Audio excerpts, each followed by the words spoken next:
You're watching Teleso English and I'm Katrina Goss. Electoral authorities have finally concluded the first count of the ballots cast in Peru's June 6 presidential election. With 100% counted according to Peru's National Office of Electoral Processes website, Pedro Castillo won with 50.2% of the vote, while Keiko Fujimori secured 49.79%. The difference between the two in this very tight presidential race was just over 70,700 ballots. We will of course continue to bring you all the latest on the aftermath of this very tight presidential race in Peru. For Teleso English, I'm Katrina Goss. Thank you for watching.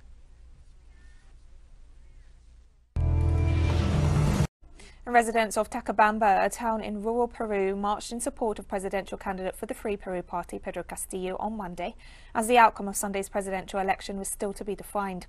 Castillo is originally from the area and had cast his ballot there alongside his family on Sunday before travelling to the capital Lima on Monday in the wake of the neck-and-neck race.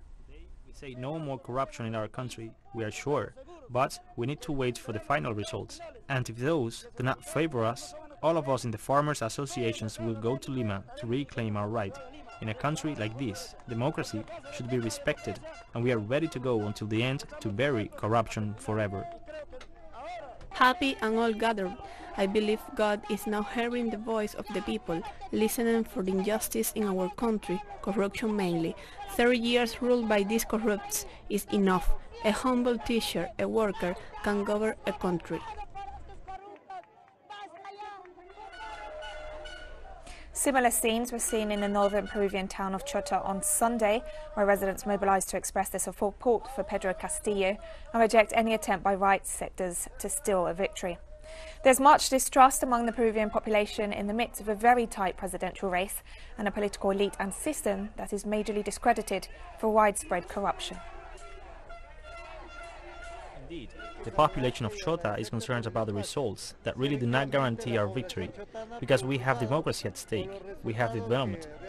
We have the development of our country at stake, and right now we are fighting against the most organized mafia.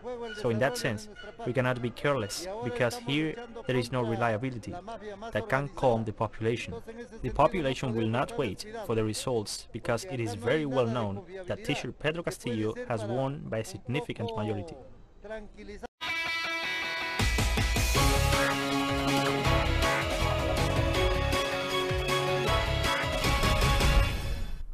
And we begin with the news. In Peru, the official counting of 94.47% of the ballots shows progressive candidate Pedro Castillo overcoming Keiko Fujimori by a narrow margin of 0.25%.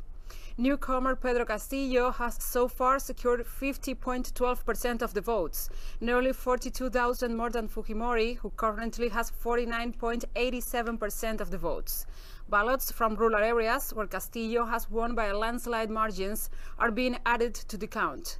Pedro, head of the Electoral Office, said the ballots from Peruvians living abroad are expected by Tuesday or Wednesday.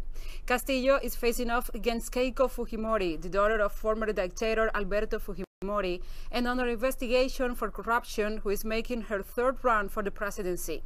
Both candidates promised that they will respect the outcome of one of the closest presidential elections in Peru's history.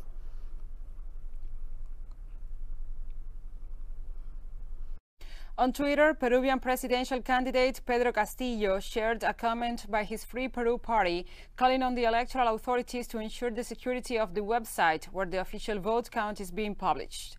The party also called for the National Office of Electoral Processes to follow all the established procedures regarding the transparency of the process.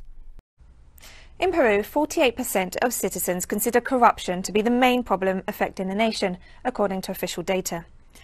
As the presidential election approaches this Sunday, thousands of people took to the streets in all cities to reject a possible administration led by Keiko Fujimori, accused by the prosecutor's office of leading a criminal organization. Before the elections, thousands of citizens filled the main squares of their cities to reject the Peruvian state being taken over by a presidential candidate accused by the prosecutor's office of leading a criminal organization. We will not allow a criminal to represent 35 million Peruvian workers. We don't want that government of the 90s, where there was no freedom of expression, where they suppressed all our rights. As a teacher, I know I have lived it. That is why I say Fujimori never again. In the 90s, during the dictatorial government of Alberto Fujimori, corruption pervaded in all public institutions, and to date, it has been difficult to rebuild them. Fujimorismo hijacked the state from the inside, seized public institutions and left corruption at every turn in each of these institutions that have been taken over once again, this time by various criminal organizations, on which the new Fujimorismo has also been established, which is the same Fujimorismo as always, but preaches new ideas and is represented by Mrs. Fujimori. In Peru, the corruption included 6 former presidents who ruled during the last 30 years. 3 are still in prison and 1 committed suicide before being arrested.